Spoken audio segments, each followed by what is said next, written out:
നമസ്കാരം. മലയാളി വാർത്തയിലേക്ക് സ്വാഗതം. വളരെ ദുഃഖകരമായ നടുക്കുന്ന ഒരു വാർത്തയാണ് കൊല്ലത്ത് സംഭവിച്ചിരിക്കുന്നത്. ഇന്ന് നമ്മൾ പലരും ഈ ഒരു ദുരന്ത വാർത്ത കേട്ടാണ് ഉറക്കം എഴുന്നേറ്റിരിക്കുന്നത്. അതിദാരുണമായ സംഭവം. കൊല്ലത്ത് കിണറ്റിൽ ചാടിയ യുവതിയെയും രക്ഷിക്കാൻ ശ്രമിച്ച ഫയർഫോഴ്സ് ഉദ്യോഗസ്ഥനും രക്ഷാപ്രവർത്തനത്തിന് സഹായിക്കാൻ നിന്ന യുവതിക്കൊപ്പം താമസിക്കുന്ന യുവാവും അപകടത്തിൽ മരിക്കുകയുണ്ടായി. കൊട്ടാരക്കര ഫയർഫോഴ്സ് യൂണിറ്റ് ഉദ്യോഗസ്ഥൻ ആറ്റിങ്ങൽ ഇളമ്പ മമതയിൽ സോണി എസ് കുമാർ 36 വയസ്സ്, നെടുവത്തൂർ പഞ്ചായത്ത് സ്വദേശി അർച്ചന 33 വയസ്സ്, അർച്ചനയ്ക്കൊപ്പം താമസിച്ചിരുന്ന കൊടുങ്ങല്ലൂർ സ്വദേശി ശിവകൃഷ്ണൻ 24 വയസ്സ് എന്നിവരാണ് ഈ അപകടത്തിൽ മരിച്ചത്. കിണറിന്റെ കൽക്കെട്ടിടിഞ്ഞാണ് അപകടം. രക്ഷാപ്രവർത്തനത്തിനിടെയാണ് അപകടമുണ്ടായത്. അർച്ചന കിണറ്റിലേക്ക് ചാടുന്നു. തുടർന്ന് ഫയർഫോഴ്സ് എത്തുന്നു. ഫയർഫോഴ്സ് ഉദ്യോഗസ്ഥൻ സോണി എസ് കുമാർ ഈ അർച്ചനയെ രക്ഷിക്കാൻ ശ്രമിക്കുകയായിരുന്നു. അതിനിടയിലാണ് ഈ ഒരു കിണർ ഇടിഞ്ഞ് വീണത്. അതിനിടയിൽ ശിവകൃഷ്ണനും അപകടത്തിൽപ്പെടുകയായിരുന്നു. ഹോം നഴ്സായി ജോലി ചെയ്തു വരുന്ന അർച്ചനയ്ക്കൊപ്പം 2 മാസം മുൻപാണ് ശിവകൃഷ്ണൻ താമസം തുടങ്ങിയത്. ഇന്നലെ രാത്രി ശിവകൃഷ്ണൻ മദ്യപിച്ച് വീട്ടിൽ പ്രശ്നമുണ്ടാക്കി. ഇരുവർക്കുമിടയിൽ വലിയ രീതിയിലുള്ള തർക്കം, അത് സംഘർഷത്തിലേക്ക് നയിക്കപ്പെടുന്ന സാഹചര്യമുണ്ടായി. വീട്ടിൽ ബാക്കിയുണ്ടായിരുന്ന മദ്യം അർച്ചന ഒളിപ്പിച്ചു വെച്ചു. ഇതോടെ ശിവകൃഷ്ണൻ മദ്യം ഒളിപ്പിച്ചു വെച്ചതിനെ ചോദ്യം ചെയ്യുകയും അർച്ചനയെ മർദ്ദിക്കുകയും ചെയ്തു. രാത്രി 12:30യോടെ അർച്ചന വീട്ടുമുറ്റത്ത് കിണറ്റിലേക്ക് ഈ വഴക്കിനെ തുടർന്ന് ചാടി. കൊട്ടാരക്കരയിൽ ഉടൻ തന്നെ അർച്ചനയെ രക്ഷിക്കുക എന്ന ലക്ഷ്യത്തോടെ ഫയർഫോഴ്സിനെ വിവരം അറിയിക്കുന്നു. കൊട്ടാരക്കരയിൽ നിന്ന് ഫയർഫോഴ്സ് എത്തിയാണ് രക്ഷാപ്രവർത്തനം തുടങ്ങിയത്. സോണി എസ് കുമാർ അർച്ചനയെ രക്ഷിച്ച് 3/4 ഭാഗത്തോളം മുകളിലേക്ക് വന്നു. ഈ സമയത്ത് കിണറിന്റെ കൽക്കെട്ടിടിഞ്ഞ് ഇരുവരും ഉള്ളിലേക്ക് വീഴുകയായിരുന്നു. കിണറിന്റെ കൽക്കെട്ടിൽ ചാരി നിന്ന് രക്ഷാപ്രവർത്തനത്തിനായി ടോർച്ച് അടിച്ചു കൊടുക്കുകയായിരുന്നു ശിവകൃഷ്ണൻ. ഇയാളും കിണറ്റിലേക്ക് വീഴുകയായിരുന്നു. സോണിയെ അപ്പോൾ തന്നെ പുറത്തെത്തിച്ചു. പക്ഷേ ജീവൻ രക്ഷിക്കാൻ സാധിച്ചില്ല. 2 മണിക്കൂറോളം കഴിഞ്ഞാണ് അർച്ചനയുടെ ശിവകൃഷ്ണന്റെ മൃതദേഹം പുറത്തെടുക്കാൻ സാധിച്ചത്. 3 പേരുടെ മൃതദേഹം കൊട്ടാരക്കര താലൂക്ക് ആശുപത്രി മോർച്ചറിയിലാണ്. 3 കുട്ടികളുടെ അമ്മയാണ് മരിച്ച അർച്ചന. പുലർച്ചെയോടെയായിരുന്നു സംഭവം നടന്നത്. 80 അടി താഴ്ചയുള്ള കിണറായിരുന്നു. ഈ കിണറ്റിലാണ് അപകടമുണ്ടായത്. പുലർച്ചെ 12:15 കൊട്ടാരക്കര ഫയർഫോഴ്സിന് അപകട വിവരം അറിയിച്ചുകൊണ്ട് ഫോൺ കോൾ വരുന്നത്. ഫയർഫോഴ്സ് എത്തുമ്പോൾ അർച്ചനയുടെ മൂത്ത 2 മക്കൾ വഴിയിൽ നിൽക്കുകയായിരുന്നു. അമ്മ കിണറ്റിൽ കിടക്കുകയാണെന്ന് പറഞ്ഞ് കുട്ടികൾ കരയുകയായിരുന്നു. ഇവരെ ഫയർഫോഴ്സ് ഉദ്യോഗസ്ഥർ വീട്ടിലേക്ക് കൊണ്ടുപോയി. തുടർന്ന് Kottarakkara fire and rescue unit അംഗമായ സോണി റോപ്പ് അടക്കമുള്ള സംവിധാനങ്ങൾ ഉപയോഗിച്ച് താഴെ ഇറങ്ങുകയായിരുന്നു. യുവതിയെ മുകളിലേക്ക് കയറ്റാൻ ശ്രമിക്കുമ്പോഴാണ് കൈവരിയിടിഞ്ഞ് അപകടമുണ്ടായത്. ശിവകൃഷ്ണനും അർച്ചനയും കുറച്ചു നാളായി ഒരുമിച്ചായിരുന്നു താമസമെന്ന് നാട്ടുകാർ അടക്കമുള്ളവർ പ്രതികരിച്ചു. മാത്രമല്ല, അപകട സമയത്ത് ഇയാൾ മദ്യലഹരിയിലായിരുന്നു. ഈ ശിവകൃഷ്ണൻ കൈവരിയിൽ ചാടിയപ്പോൾ കൈവരി പെട്ടെന്ന് ഇടിഞ്ഞു വീഴുകയായിരുന്നു എന്നാണ് ഒപ്പമുണ്ടായിരുന്ന ഫയർഫോഴ്സ് ഓഫീസർമാർ മാധ്യമങ്ങളോട് പ്രതികരിച്ചിരിക്കുന്നത്. അപകടത്തിന് കാരണം കൈവരിയുടെ ബലക്കുറവാണ് എന്നും ഫയർഫോഴ്സ് അറിയിച്ചു.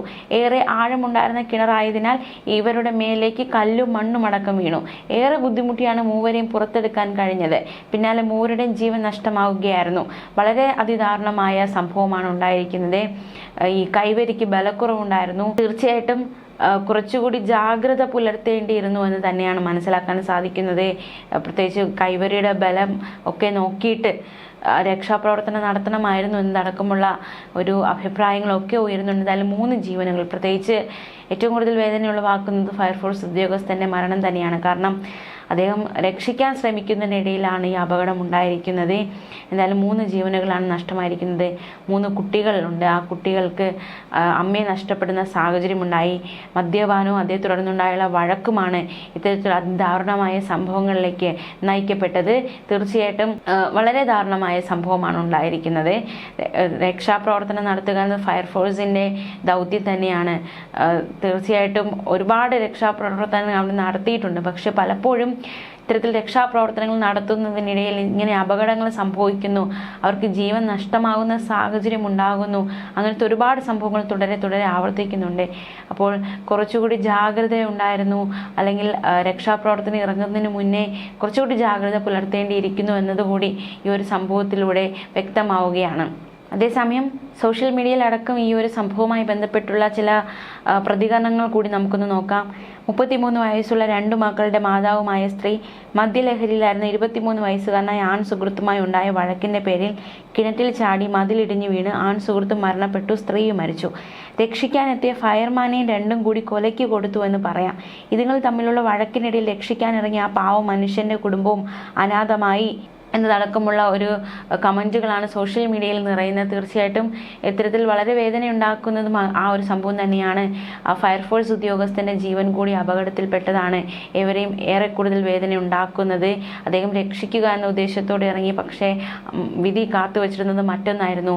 അപകടമുണ്ടായി, അദ്ദേഹത്തിൻ്റെ ജീവൻ കൂടി നഷ്ടമാകുന്ന സാഹചര്യം. അതായത് അദ്ദേഹം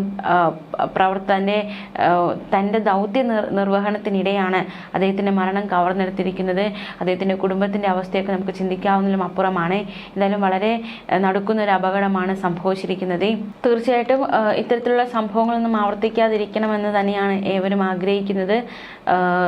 ഈ അപകടങ്ങൾ അത് പല രീതിയിൽ നമുക്ക് ചുറ്റുമുണ്ട് എന്നതാണ് മനസ്സിലാക്കാൻ സാധിക്കുന്നത്. നമുക്ക് മറ്റൊരു വാർത്തയിലേക്ക് കൂടി പോകാം. തിരുവനന്തപുരത്ത് കഴിഞ്ഞ ദിവസം മകനെ കമ്പിപ്പാര കൊണ്ട് തലയ്ക്കടിച്ച് പരിക്കേൽപ്പിച്ച സംഭവത്തിൽ പിതാവ് അറസ്റ്റിൽ. ആഡംബര കാറ് വേണമെന്ന് വാശി പിടിച്ച് വീട്ടിൽ തർക്കമുണ്ടാക്കുകയും മാതാപിതാക്കളെ മർദ്ദിക്കാൻ ശ്രമിക്കുകയും ചെയ്തതിനെ തുടർന്ന് പിതാവ് മകന്റെ തലയ്ക്ക് കമ്പിപ്പാര ഉപയോഗിച്ച് അടിക്കുകയായിരുന്നു. പരിക്കേറ്റ ഹൃദിക്കിനെ ഉടൻ തന്നെ തിരുവനന്തപുരം മെഡിക്കൽ കോളേജ് ആശുപത്രിയിൽ പ്രവേശിപ്പിച്ചിരുന്നു. 22 വയസ്സുകാരനാണ്. ഹൃദിക്കിന്റെ നില ഗുരുതരമായി തുടരുകയാണ് എന്നാണ് മനസ്സിലാക്കാൻ സാധിക്കുന്നത്. വിജയാനന്ദന്റെ ഏക മകനാണ് ഹൃദിക്ക്. 1 വർഷം മുൻപ് ഇയാൾ മകന് 17 ലക്ഷം രൂപയുടെ ബൈക്ക് വാങ്ങിക്കൊടുത്തിരുന്നു. ഈ ബൈക്ക് ഉപയോഗിക്കുന്നിടെയാണ് പുതിയ ആഡംബര കാർ വേണമെന്ന ആവശ്യമായി ഹൃദിക്ക് പിതാവിനെ ശല്യപ്പെടുത്താൻ തുടങ്ങിയത്. ഇപ്പോൾ കാർ വാങ്ങാനുള്ള സാമ്പത്തിക അവസ്ഥയിലല്ല കുടുംബമെന്ന് വിജയാനന്ദൻ മകനെ അറിയിച്ചു. പക്ഷേ ഇത് കേൾക്കാൻ ഹൃദിക് തയ്യാറായില്ല. ഇതേ ചൊല്ലിയുണ്ടായ തർക്കത്തെ തുടർന്ന് ഹൃദിക് പിതാവിനെ ആക്രമിക്കാൻ തുനിഞ്ഞു. ഇതിനെ ചെറുക്കാൻ ശ്രമിക്കുന്നതിനിടെയാണ് വിജയാനന്ദൻ ഹൃദിക്കിനെ കമ്പിപ്പാര കൊണ്ട് തലയ്ക്കടിച്ച് പരിക്കേൽപ്പിച്ചത്. ന്യൂസ് ഡെസ്ക് മലയാളി വാർത്ത.